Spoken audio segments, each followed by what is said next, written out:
It's pretty tight on the commutator now. It wasn't before. Now I have to put these long bolts in that go all the way to the front end of the dynamo.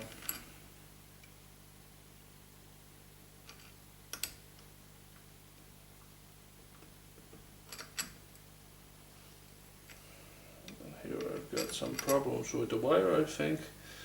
I need to get around.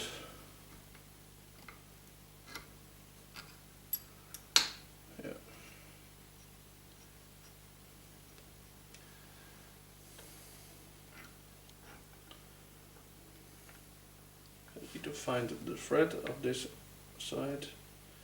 No, probably no.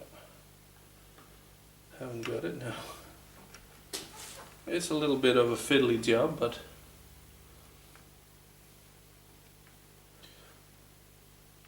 it's going to be worth it in the end.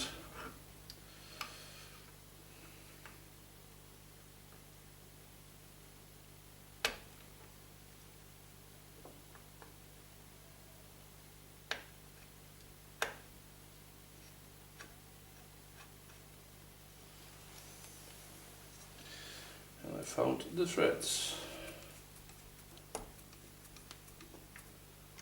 Everything pops into place.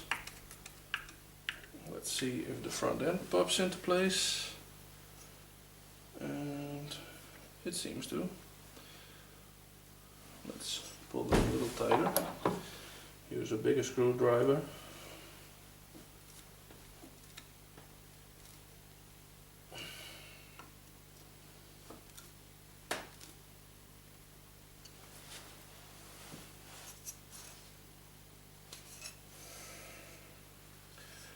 And it's not turning freely.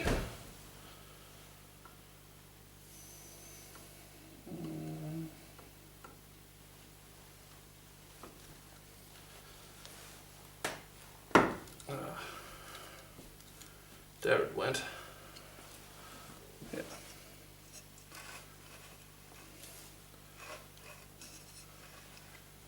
It's turning pretty heavy now. And I think it's because of the commutator still touching. But I will get them a little bit more snugly in the vise. So that will probably be alright. I will show it to you in the next video when it's installed again. This, ladies and gentlemen, is how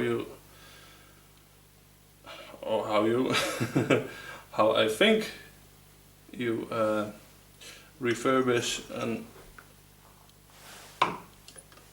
a dynamo, and I think it's a pretty fiddly job to do on the workbench, but when you're a little bit confident, you can do it.